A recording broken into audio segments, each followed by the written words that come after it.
इयोबाचे पुस्तक ह्याचे 3 अध्याय 1 ते 26 वचन.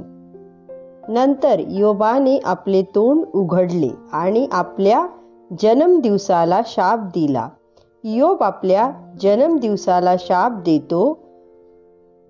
तो म्हणाला, मी ज्या दिवशी जन्मलो तो दिवस कायमचा नष्ट होवो.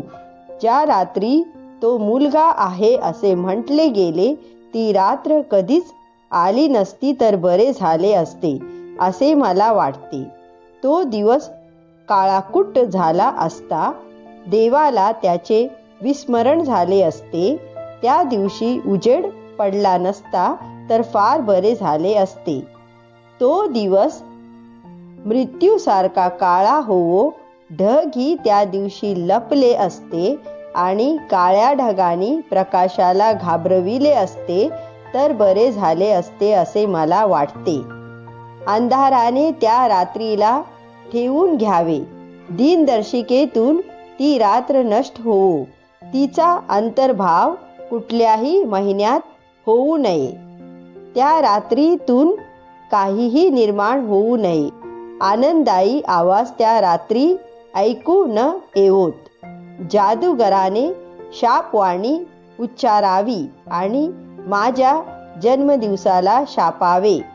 ते लिब्याथानाला चेताविण्यास सदैव तत्पर असतात. त्या दिवसाचे पहाटेचे तारे काळे होवोत. त्या रात्रीला पहाट्याच्या प्रकाशाची वाट बघू दे, पण तो प्रकाश कधीही न होवो. सूर्याचे पहिले किरण तिला कधीही न दिसोत. का? कारण त्या रात्रीने माझ्या जन्माला अटकाव केला नाही. ही संकटे बघण्यापासून तिने मला परावृत्त केले नाही. मी जन्माला आलो तेव्हाच का मरून गेलो नाही? मी जन्मताच का मेलो नाही? माझ्या आईने मला आपल्या मांडीवर का घेतले? तिने मला स्तनपान का दिले? मी जर जन्मताच मेलो असतो तर आता मी अगदी शांत असतो. पूर्वी होऊन गेलेल्या राजांच्या आणि विद्वानांच्या मध्ये मी झोपी गेलो असतो आणि विश्रांती घेतली असती तर किती बरे झाले असते. त्या लोकांनी आपल्यासाठी प्रासाद आणि शहरे बांधली, परंतु आता ती ओसाड आणि उद्ध्वस्त झाली आहेत. ज्या राजांनी आपल्या थडगी व घरे सोन्या रुपयानी भरली, त्यांच्या बरोबरच माझेही दफन झाले असते तर बरे झाले असते. मी जन्मताच मेलेले आणि जमिनीत पुरले गेलेले मूल का झालो नाही? दिवसाच्या प्रकाशाचा किरणही न पाहिलेले मूल मी असतो तर बरे झाले असते. वाईट लोक थडग्यात गेल्यानंतरच त्रास देण्याचे थांबवितात. जे लोक दमलेले असतात त्यांना थडग्यात विश्रांती मिळते. थडग्यात कैद्यांनाही विसावा मिळतो. तेथे त्यांना रक्षकांचे ओरडणे ऐकू येत नाही. थडग्यात स्मशानात अनेक प्रकारचे लोक असतात. लहान थोर सर्व तेथे असतात. गुलामाचीही तेथे आपल्या मालकापासून सुटका होते. दुःखी कष्टी लोकांनी का जगत राहावे?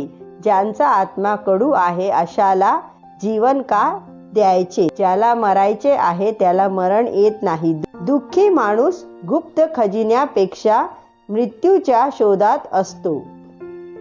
ते लोक थडगे दिसल्यावर अधिक सुखी होतील. आपली कबर मिळाली की आनंदी होतील. परंतु देव त्यांचे भविष्य नेहमी गुप्त ठेवतो आणि त्यांच्या भोवती ती संरक्षक भिंत उभारतो. जेव्हा खायाची पियाची वेळ होते तेव्हा मी दुःखाचा निश्वास टाकतो, सुखाचा नाही. माझ्या तक्रारी, माझे गाराणे पाण्यासारखे बाहेर ओतले जाते.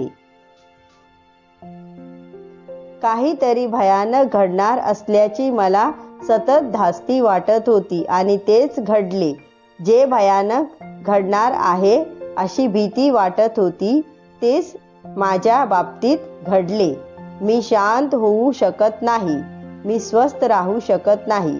मी विसावा घेऊ शकत नाही. मी अतिशय अस्वस्थ आहे. आमेन.